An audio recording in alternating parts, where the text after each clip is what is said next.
গাবলৈ ওলাইছো। সকলোকে নমস্কাৰ জনাইছো।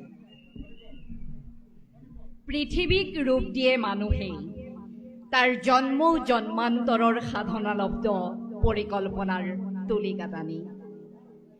অৰ্থাৎ ভগৱান সৃষ্ট পৃথিৱীখন সুন্দৰ কৰি ৰাখে মানুহেই, আৰু আজি সেইসকল পৃথিৱীক ধুনীয়া কৰি ৰখা মানুহৰ সমাৱেশ ঘটিছে এই অনুষ্ঠানত।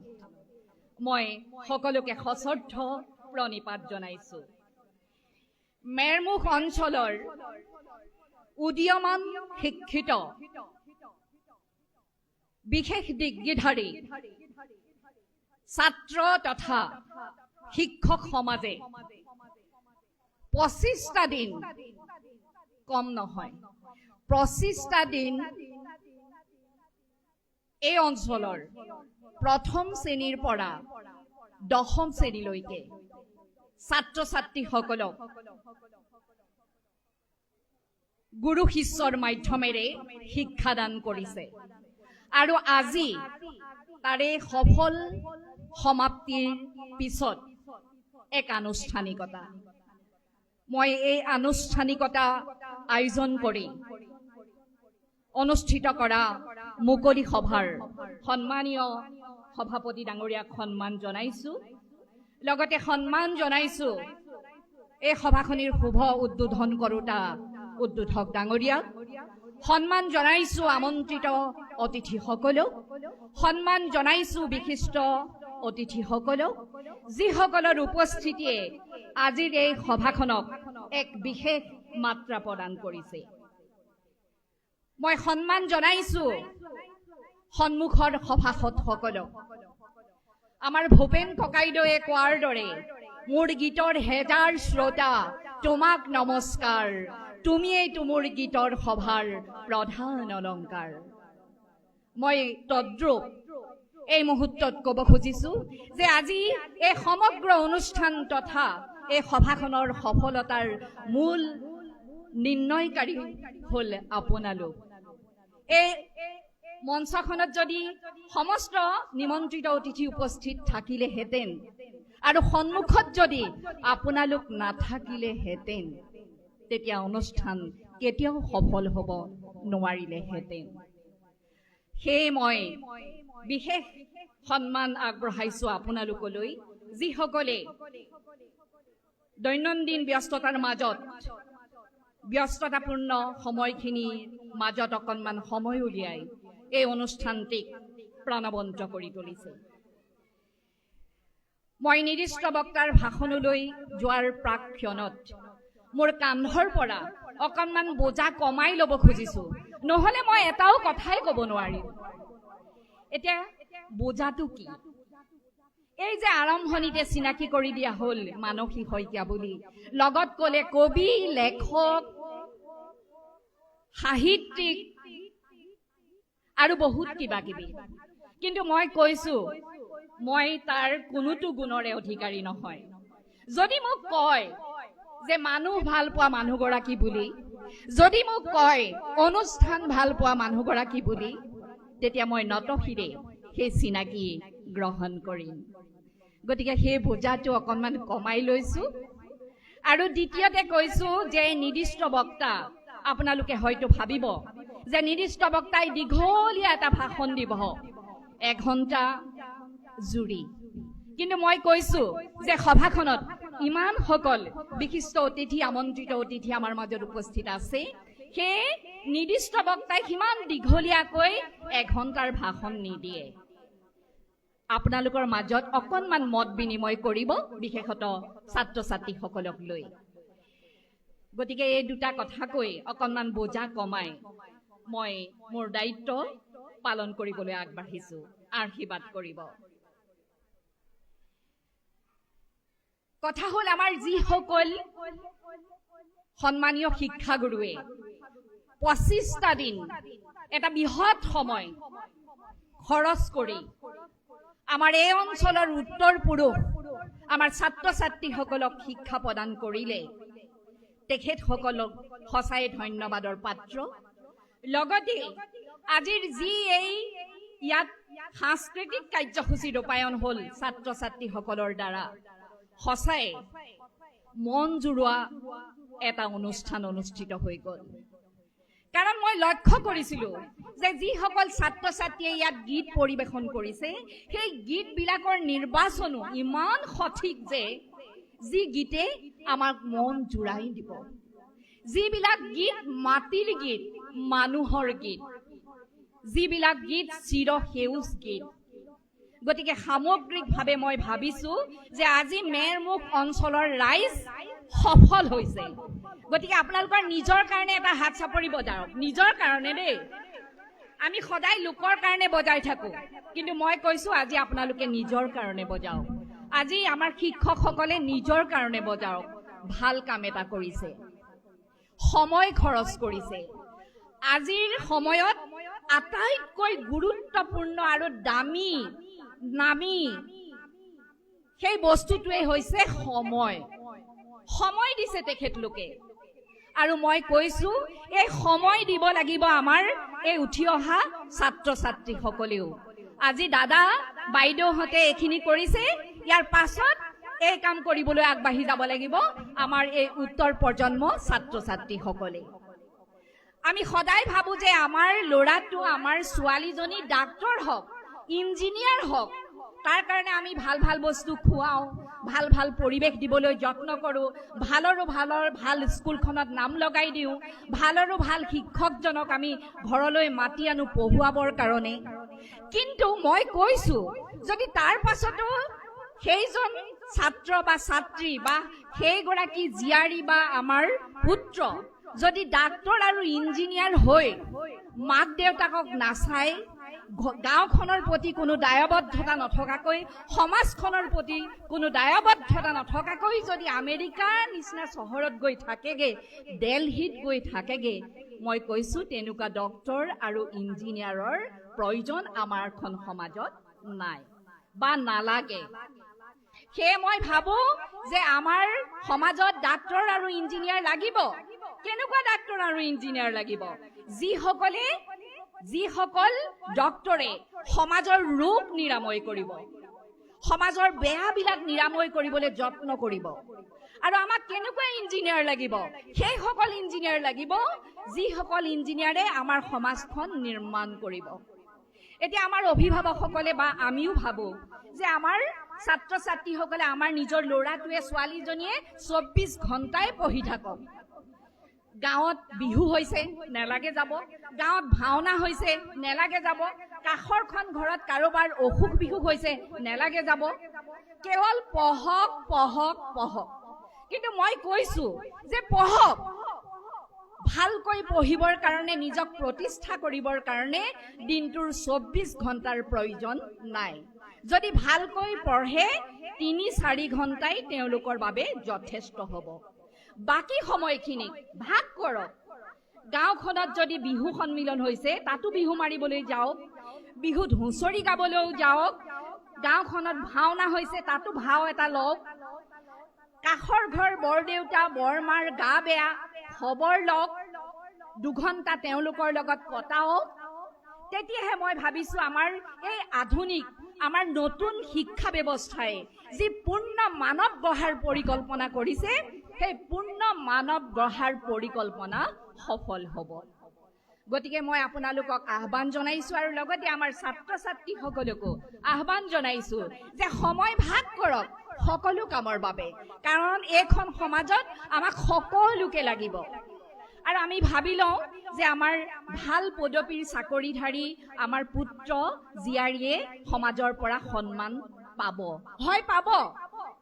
সেই সন্মান তেতিয়াহে পাব যেতিয়া সেই পদবীধাৰী কাম কৰাৰ লগতে সমাজৰ কাৰণেও তেওঁলোকে কাম কৰে। এতিয়া কেতিয়াবা আপোনালোকে শুনিছেনে বাৰু, বা আমাৰ ছাত্ৰ ছাত্ৰীসকলে শুনিছেনে বাৰু যে ক'ৰবাত কোনোবা এখন গাঁৱৰ এজন বিশেষ ব্যক্তিৰ জীয়াৰী বা পুত্ৰৰ নাম কৈ সকলোৱে আশীৰ্বাদ দিয়ে, অথচ তেওঁক চিনিয়ে নাপায়। এই ধৰি লৈছোঁ আমাৰ তাঁতীবাহাৰ গাঁৱৰ কথা কৈছোঁ। তাঁতীবাহাৰ গাঁৱৰ ঘনশ্যাম বৰুৱা নামৰ এজন বৰদেউতা আছে। সেই বৰদেউতাৰ ল'ৰাটো বৰ ভাল। এতিয়া আমি চিনিয়ে নাপাওঁ, অথচ আমি কৈ আছো যে সেই তাঁতীবাহাৰ গাঁও যে তাঁতীবাহাৰ গাঁৱৰ সেই ঘনশ্যাম বৰুৱা নামৰ মানুহজন চিনি পায়নে? এই তেখেতৰ ল'ৰাটো চিনি পায় নেকি? বোলে নেপাওঁ নহয়। আপুনি নেপায় যদি আপোনাৰ দুৰ্ভাগ্য। এই ল'ৰাজনৰ কথা কি নকব, মাতে কথাই আচাৰে ব্যৱহাৰে কৰ্মই কাণ্ডই গীতে বাজানাই খেলুৱৈয়ে নৃত্যই বাদ্যই সকলোতে পাৰ্গত। আঐ দেহি ঘনশ্যাম বৰুৱাৰ জীৱন ধন্য। এই যে আশীৰ্বাদ সকলোৱে নজনাকৈ চিনি নোপোৱাকৈ দি আছে, সেই আশীৰ্বাদৰ পাত্ৰ হবলৈ আমি আমাৰ সন্তানসকলক প্ৰস্তুত কৰি তুলিব লাগিব। নহলে বা আমি কেৱল এই ভৰি চুই লোৱা আশীৰ্বাদতে সীমাবদ্ধ হৈ থাকিম। গতিকে আমি যদি তেনেধৰণেৰে আগবাঢ়ো, তেতিয়া আমাৰ যি পূৰ্ণ মানৱ গঢ়াৰ এই সামগ্ৰিক সংগ্ৰামখন, সেই সংগ্ৰামখনে সফলতা পাব। আৰু আমি যি তথাকথিত যুৱ উশৃংখল ছাত্ৰ ছাত্ৰী উশৃংখল হৈছে, সেই কথাবিলাক আমাৰ মাজৰ পৰা আঁতৰ হ'ব। আমাৰ ছাত্ৰ ছাত্ৰীসকলে গীত মাত নৃত্য বাজানা এইবোৰো কৰিব লাগিব, কাৰণ শিল্পীৰো মৰ্যাদা আমাৰ সমাজত আছে। এতিয়া আমাৰ কেতিয়াবা ছাত্ৰ ছাত্ৰীসকলে ভাবে যে এইখিনি যদি মই কৰিবলৈ যাওঁ হয়তো পঢ়াত বাধা হ'ব। কিন্তু মই এটা উদাহৰণ দিব খুজিছো মৌচুমী চহৰীয়াৰ বাইদেউৰ কথা, যে মৌচুমী চহৰীয়া বাইদেউ এগৰাকী বিখ্যাত শিল্পী। কিন্তু যেতিয়া তেখেতে হায়াৰ ছেকেণ্ডেৰী পৰীক্ষা দিছিল, সেই হায়াৰ ছেকেণ্ডেৰী পৰীক্ষা দিবলৈ যাওঁতে ইংৰাজী পৰীক্ষা থকাৰ আগদিনা ৰাতিও তেখেতে এটা নাইট ফাংচন কৰিবলৈ গৈছিল। পাছদিনা ইংৰাজী পৰীক্ষা। আৰু আমাৰ বিলাকৰ ঘৰত কি হ'ব? কালিলৈ ইংৰাজী আছে, এতিয়া শুব নোৱাৰে দে, 11টা বাজিছেহে, নহ'ব 2টা বজালৈকে পঢ়িব লাগিব। কিন্তু মৌচুমী চহৰীয়াই কি কৰিছিল, যে তেখেতে সাংস্কৃতিক সন্ধিয়া প্ৰগ্ৰেম কৰিবলৈ গৈছিল। আৰু তাৰ পাছতো বিশেষ সফলতা। যেতিয়া ফলাফল ওলাল, বিভিন্ন সাংবাদিক মহলে তেওঁৰ ওচৰলৈ আহিলে আৰু আহি সুধিলে, হেৰা মৌচুমী, তুমি যে ইংৰাজী পৰীক্ষাৰ আগদিনাও এনেকৈ যে ফাংচন কৰিবলৈ গৈছিলা, তাৰ পাছতো এনে ৰিজাল্ট তোমাৰ কেনেকৈ হ'ল? তেতিয়া মৌচুমী চহৰীয়াই কৈছিল যে দাদা, মই ইংৰাজী বিষয়ৰ কিতাপখন পঢ়িবৰ কাৰণে 365 দিন পাইছিলো, আৰু 365 দিনেই মই নিয়মীয়াকৈ পঢ়িছিলো। আৰু সেই পৰীক্ষাৰ আগদিনা ইংৰাজী বিষয়ক নতুন কথা মোৰ শিকিবলগীয়া নাছিল। আৰু মোলৈ সুযোগ এটা আহিলে যে ৰাতি মই গান গাবলৈ যাব লাগে, গতিকে গুচি গলো। আমিও যদি তদ্ৰুপ এনেধৰণেৰে আমাৰ সময়বোৰ ভাগ কৰি লওঁ, তেতিয়াহ'লে আমি আমাৰ মাজত শিল্পীও পাম, আমাৰ মাজত অভিনেতাও পাম, আমাৰ মাজত খেলুৱৈও পাম, আমাৰ মাজত বিজ্ঞানিকো পাম, আমাৰ মাজত ডাক্তৰো পাম, আমাৰ মাজত ইঞ্জিনিয়াৰো পাম, আমাৰ মাজত সমাজ নিৰ্মাতাও পাম। এইখিনিতে মোৰ মন গৈছে, এই যে আমাৰ শিক্ষক আৰু ছাত্ৰসকলে এটা নিবিড় সম্পৰ্কয়ে 25টা দিনত গঢ়ি উঠিলে। সেই গঢ়ি উঠাৰ সন্দৰ্ভত মই কৈছো যে আমি কি কওঁ, গুৰুক সন্মান কৰি গাওঁ, গুৰু ব্ৰহ্মা গুৰু বিষ্ণু গুৰুদেৱ মহেশ্বৰ গুৰু সাক্ষাৎ পৰম ব্ৰহ্ম তস্मै শ্ৰী গুৰুৱে নমো নমঃ। আমি গুৰুক কেৱল এই ফাঁকি বাক্যৰে স্মৰণ কৰিলেই নহ'ব, আমাৰ হৃদয়ত শ্ৰদ্ধা জন্মিব লাগিব, আমাৰ হৃদয়ত সন্মান জন্মিব লাগিব শিক্ষকসকলৰ প্ৰতি। এইখিনিতে মই ছাত্ৰ ছাত্ৰীসকলৰ বাবে এটা কাহিনী ক'ব খুজিছো। কাহিনীটো শুনিবানে বাৰু? তোমালোকে শুনিবা? কাহিনীটো কৈছো শুনা। এজন শিক্ষকজনে মানে শ্ৰেণীকোঠাত পাঠদান কৰি আছে, আৰু কৰি থকাৰ মাজতে এজন ছাত্ৰই আন এজন ছাত্ৰৰ পৰা এটা দামী ঘড়ী মনে মনে চুৰ কৰি নিজৰ বেগত ভৰাই থলে। গম পাইছানে? নিজৰ বেগত ভৰাই থলে। আৰু ক্লাছটো যেতিয়া শেষ হ'ল, তেতিয়া সেই হেৰুৱা ঘড়ীৰ ছাত্ৰজনে, মানে ঘড়ীৰ গিৰিহঁতজন ছাত্ৰই কি কৰিলে, সেই ঘড়ীটো যে তেওঁ হেৰালে সেই কথাটো শিক্ষকক জনালেগৈ। এতিয়া শিক্ষকেতো চোৰটো ধৰা পেলাব লাগিব। তেতিয়া শিক্ষকে কি কৰিলে, সকলো ছাত্ৰকে ক'লে যে মই ছাত্ৰ বুলি কওঁতে ছোৱালী ল'ৰা সকলোকে বুজাইছো। আকৌ ছাত্ৰ মানে অকল ল'ৰাকে নুবুজায়, ছাত্ৰ মানে হ'ল ল'ৰা আৰু ছোৱালী যি পঢ়ে সেইসকল ছাত্ৰ। গতিকে তেওঁ কি কৰিলে, সকলোকে ক'লে যে তোমালোকে যোনে ঘড়ীটো চুৰ কৰিছা নিজৰ পকেটত বা নিজৰ বেগত ভৰাই পেলাই কি কৰা, বাহিৰলৈ ওলাই আহা আৰু সকলোৱে লাইন পাতা। এতিয়া যিজনে সেই ঘড়ীটো চুৰ কৰিছিলে তেওঁতো বিৰাট ভয় খাইছে। আই মই যদি ইমান ল'ৰা ছোৱালীখিনিৰ মাজত, ইমান শিক্ষকসকলৰ মাজত যদি ধৰা পৰি যাওঁ মোৰ কি হ'ব? মই আৰু জীয়াই নাথাকো, আজি গৈ পেলাই মই মৰিবগৈ লাগিব, মই আৰু জীয়াই থাকিব নোৱাৰিম। একদম ভয়ে দয়ে মানে ভিতৰত ভয় শংকা এনেকেৰে আৰু পকেটত ঘড়ীটো ভৰাই আৰু বাকী সকলেও কি কৰিলে, সন্মুখত লাইন হ'ল। তেতিয়া শিক্ষকজনে ক'লে যে সকলোৱে চকু মুদা আৰু মই তোমালোকৰ প্ৰত্যেকৰে বেগত আৰু প্ৰত্যেকৰে পকেটত মই সেই ঘড়ীটো চেক কৰিম, কাৰ পকেটত ওলাই মই গিৰিহঁতক ঘূৰাই দিম। এতিয়া সকলোৱে চকু মুদিলে, ছাৰে কি কৰি আছে গম নাপায়। যেতিয়া মানে ঘড়ীটো যাৰ পকেটত পালে, পোৱাৰ পাছতো বাকীখিনিকো চেকিং কৰি গৈ থাকিলে শিক্ষকজনে। মানে মাজতে এজনৰ হাতত পাই গ'ল যিজনে চুৰ কৰিছিলে, কিন্তু তাৰ পাছতো বাকী সকলোকো চেক কৰি গৈ থাকিল। এইখিনিতে পালো বুলি শিক্ষকজনে নক'লে। তাৰপাছত সকলোকে মানে যেতিয়া চেক কৰি হৈ গ'ল, তাৰ পাছত ক'লে তোমালোকে এতিয়া চকু মেলা, মই ঘড়ীটো পালো আৰু যিজন ছাত্ৰ এই ঘড়ীটোৰ মালিক তুমি আহা, ঘড়ীটো লৈ লোৱা আৰু আজিৰ পৰা এনেকুৱা দামী ঘড়ী তুমি বিদ্যালয়লৈ নানিবা, এনেকে বুলি ক'লে। তাৰ পাছত দিন বাগৰিল, সেই মৰিম বুলি ভবা ছাত্ৰজন জীয়াই থাকিল, ভালকৈ পঢ়িলে যে ছাৰে মোক গম পায়ো মোক সমাজৰ মাজত চোৰ বুলি চিনাকি নিদিলে, গতিকে এইজন ছাৰৰ কাৰণে মই ভালকৈ পঢ়িব লাগিব, মই ভাল মানুহ হ'ব লাগিব, এনেকে বুলি ভাবিলে। তাৰপিছত ভালকৈ পঢ়িলে মেলিলে, তেওঁ এজন শিক্ষক হ'ল। আৰু বহু দীঘলীয়া সময় পাৰ হোৱাৰ পাছত সেই ছাত্ৰ শিক্ষকজনে সেই ঘড়ী চোৰ ধৰা শিক্ষকজনক এদিন বাটত লগ পালে আৰু লগ পাই ছাৰজনক ক'লে, ছাৰ আপুনিয়ে মোৰ জীৱন ৰক্ষা কৰিলে। সেইদিনা যদি মই এনেকৈ চুৰ কৰা ঘড়ীটো মই চুৰ কৰিছো বুলি যদি আপুনি কৈ দিলেহেঁতেন, মই আজি শিক্ষক হোৱাটো দূৰৰে কথা, মই জীয়াই নাথাকিলোহেঁতেন। এনেকে বুলি যেতিয়া ক'লে, তেতিয়া ছাৰজনে তেতিয়াহে উৰহি গছৰ ওৰ মানে দেখুৱালে, উদঙাই তুলিলে। বোলে হয় নেকি, তুমি চুৰ কৰিছিলা নেকি? মইতো গমেই নাপাওঁ। তেতিয়া ছাত্ৰজনে ক'লে, কিয় গম নাপায়, কাৰণ আপুনিতো মোৰ পকেটত হাত ভৰাই ঘড়ীটো পাইছিল।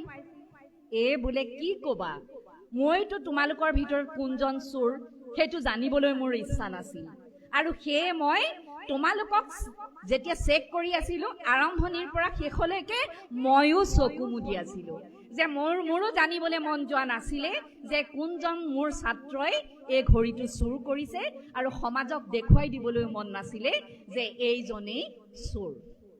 গতিকে আমি যদি তদ্ৰুপ এনেধৰণেৰে আমি শিক্ষক ছাত্ৰৰ সম্বন্ধক আমি জীয়াই ৰাখিব পাৰো, মই ভাবিছো বা আমি ভাবো যে আমাৰ প্ৰত্যেকজন ছাত্ৰই এজন গুৰু হ'বলৈ, মই শিক্ষক বুলি কোৱা নাই, গুৰু হ'বলৈ সক্ষম হ'ব।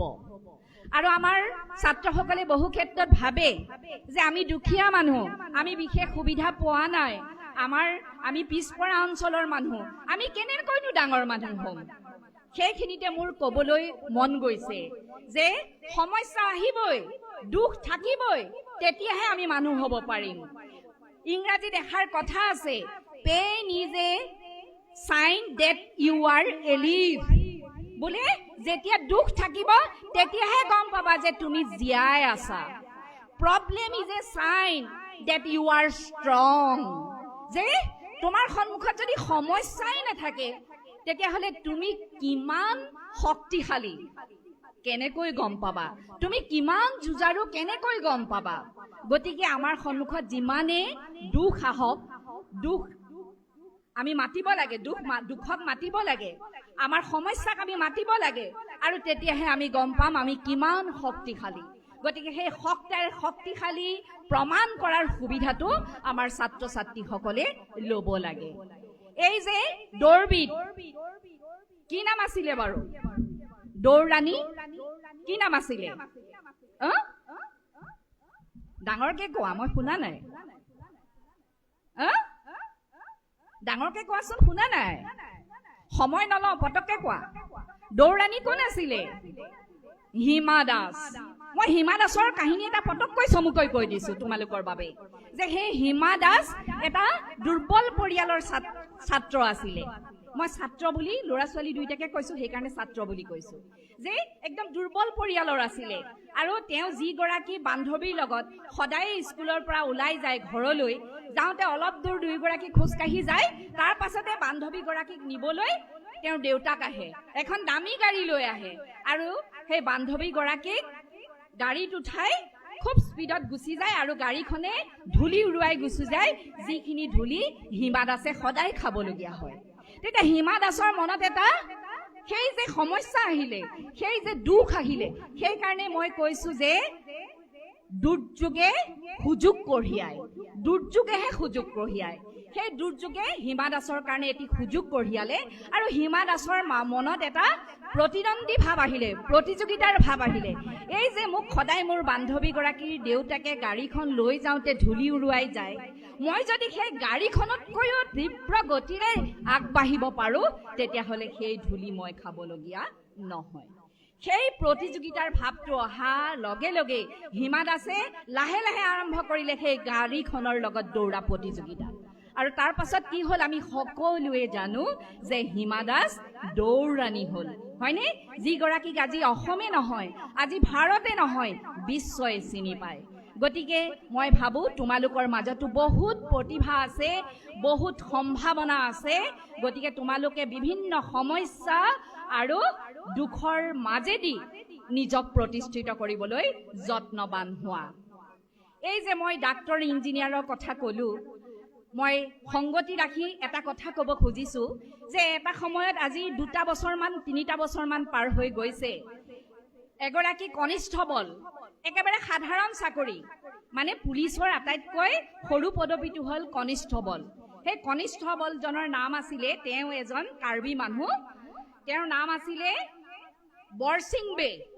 সেই বৰসিং বে কি কৰিছিলে, এই যেতিয়া গাড়ী চেকিং কৰি আছিলে, চেকিং কৰি থাকোঁতে 12 কোটি টকা পাইছিলে। 12 কোটি, লাখ নহয়, 12 কোটি টকা পাইছিলে। এতিয়া বৰসিং বে কনিষ্ঠবল, সেই মুহূৰ্তত কোনো নাছিলে চেকিং কৰি থাকোঁতে। গোটেইখিনি টকা তেওঁ আত্মসাৎ কৰি এটা ডাঙৰ অট্টালিকা সাজি ধনী মানি মানুহ হৈ থাকিব পাৰিলেহেঁতেন। কিন্তু বৰসিং বে কি কৰিলে, যে এই যে টকাখিনি পালে, সেই টকাখিনি ৰাজভঁৰাললৈ আগবঢ়াই দিলে, যে মই এনেকৈ চেকিং কৰি থাকোঁতে ইমানখিনি টকা পালো, মই ৰাজকোষলৈ আগবঢ়াইছো। বিপৰীত দিশৰ মানুহ এজনৰ নাম কৈছো, মানুহজনৰ নাম আছিলে বদ্ৰী প্ৰসাদ বাৰৌতী। তেওঁ এজন পুলিচ বিষয়া, এজন ডাঙৰ চাকৰিয়াল।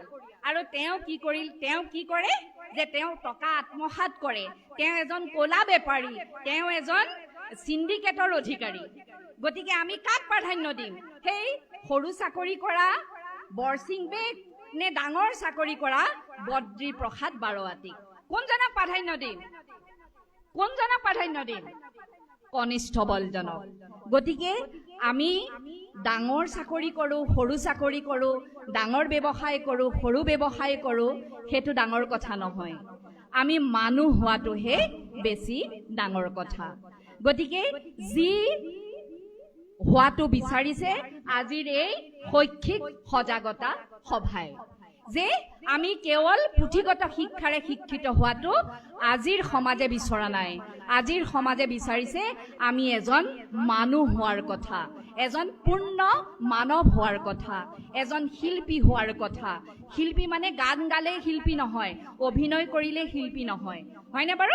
যদি আমি মা ধৰা গোটেই দিনটো কাম বন কৰি বিচনাখনত দুপৰীয়া ভাগৰত অকণমান পৰিছে, ডিঙিত গাৰুটো লৈ লোৱা নাই, যদি আমাৰ মন যায় আয়ো দেহি মায়ে 5 মিনিট শুইছে ৰাতিপুৱাৰ পৰা কাম কৰি কৰি ভাগৰি গৈছে এনেকৈ বুলি ভাবি যদি মাৰ সেই মুহূৰ্তত আমি মূৰটো দাঙি গাৰু এটা যদি দি দিব পাৰো মই ভাবো সেই গৰাকীহে প্ৰকৃত শিল্পী সেয়াহে প্ৰকৃত শিল্পিত্ব গতিকে আমি সেই শিল্পিত্বক জীয়াই ৰাখি পূৰ্ণ মানৱ হ'ব লাগিব আমি সময়ৰ সদ্ব্যৱহাৰ কৰি ভাল মানুহ হ'ব লাগিব কাৰণ ভূপেন হাজৰিকা ককাই কি বুলি গাইছিলে বাৰু সময়ৰ সদ্ব্যৱহাৰ লৈ গীত এটাত গাইছিলে নহয় কি গাইছিলে কোনোবাই কবানে কহুৱা বন মোৰ অশান্ত মন আল ফুল হাতেৰে লোৱা সাৱতি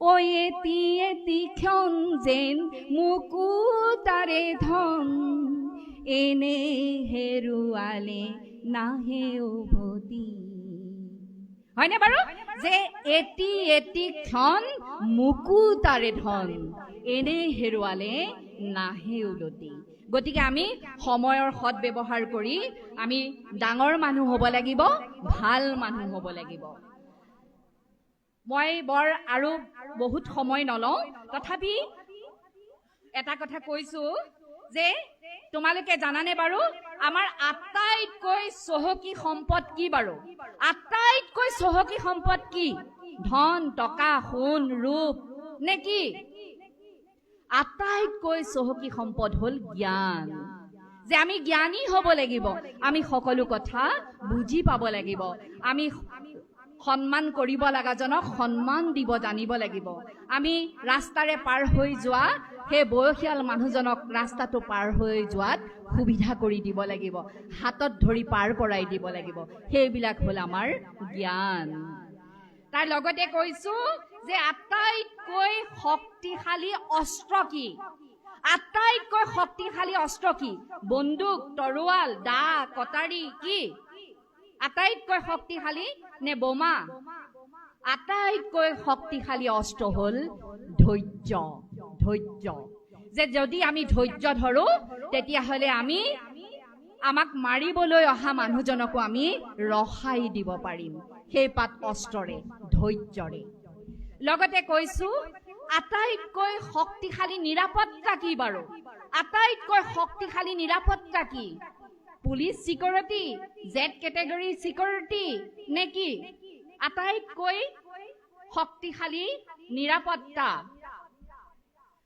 আটাইতকৈ শক্তিশালী নিৰাপত্তা হ'ল বিশ্বাস এই যে তোমালোকৰ ছাৰে সদায় কয় পঢ় পঢ় ভাল ৰিজাল্ট কৰিব লাগিব নম্বৰ 100 ভিতৰত 100 পাব লাগিব মায়েও কয় দেউতায়ে কয় কিন্তু তুমি পঢ়ি চাও বা নাই পঢ়াও কিন্তু নম্বৰ পাবলৈ সক্ষম হোৱা নাই কিন্তু তোমালোকে যদি তাৰ বিপৰীতে মায়ে দেউতাই আমাৰ ওপৰত ইমান বিশ্বাস কৰে অগাধ বিশ্বাস মই ভাল মানুহ হ'ম বুলি মই নম্বৰ পাম বুলি ছাৰেও মোৰ ওপৰত ইমান বিশ্বাস ৰাখে মই ভাল ৰিজাল্ট এটা কৰিম বুলি তেতিয়াহ'লে মই ভাবো সেই বিশ্বাসে তোমালোকক সেই সফলতাৰ গুৰি বঠা ধৰিবলৈ সক্ষম কৰি তুলিব গতিকে আটাইতকৈ প্ৰভাৱশালী নিৰাপত্তা হৈছে আমাৰ কি কি বুলি কলো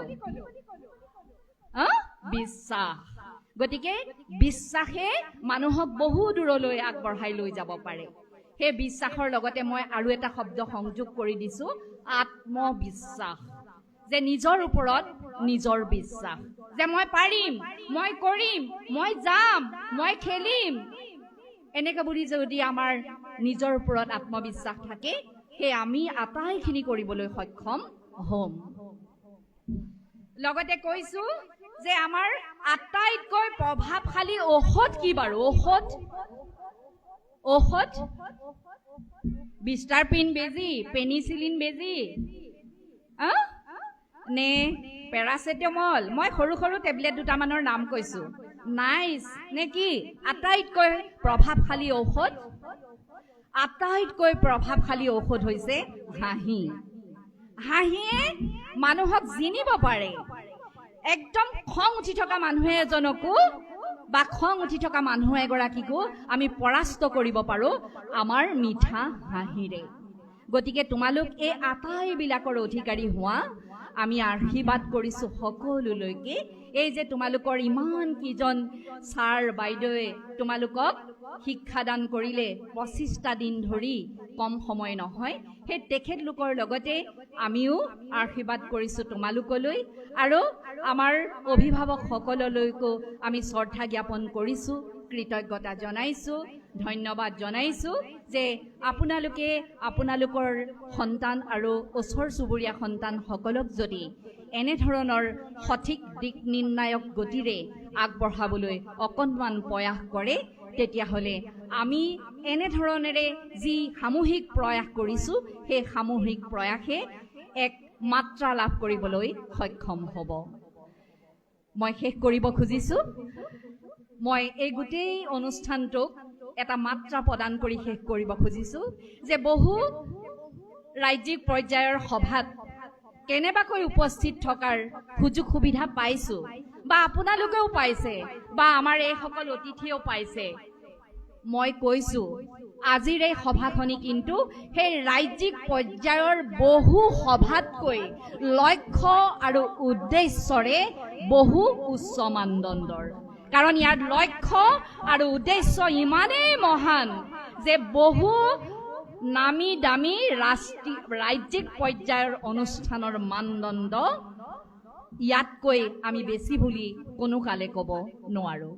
গতিকে এই মাত্ৰা প্ৰদান কৰি আমাৰ আয়োজক মণ্ডলীৰ কোনোজনৰে মই নাম ক'ব খোজা নাই, আটাইসকললৈকে আন্তৰিক শ্ৰদ্ধা আৰু কৃতজ্ঞতা জ্ঞাপন কৰিছোঁ যে আপোনালোকে আপোনালোকৰ মাজলৈ এনেকৈ মাতি আনি অকণমান আপোনালোকৰ মাজত মত বিনিময় কৰাৰ সুযোগ সুবিধা প্ৰদান কৰিলে। গতিকে আমি সবাৰে ওচৰত কৃতজ্ঞ, আৰু আমাৰ বাকীসকল অতিথিয়েও আপোনালোকক নিজৰ সাৰুৱা বক্তব্যৰে আপ্লুত কৰিব। গতিকে যিহেতু আপোনালোকক এটা সন্মান প্ৰদান কৰিলোৱেই যে এই সভাখনৰ মূল কেন্দ্ৰবিন্দু আপোনালোক, গতিকে অকণমান শেষৰ পৰ্যায়লৈকে উপস্থিত থাকি আমাৰ আয়োজক সমিতিয়ে যি মনোকামনা কৰিছে সেই মনোকামনাখিনি পূৰ্ণ কৰাত সহায় সহযোগিতা কৰিব বুলি আশা ৰাখি সকলোলৈকে আন্তৰিক শ্ৰদ্ধা আৰু কৃতজ্ঞতা জ্ঞাপন কৰি মই মোৰ দায়িত্ব সামৰিছোঁ। ধন্যবাদ।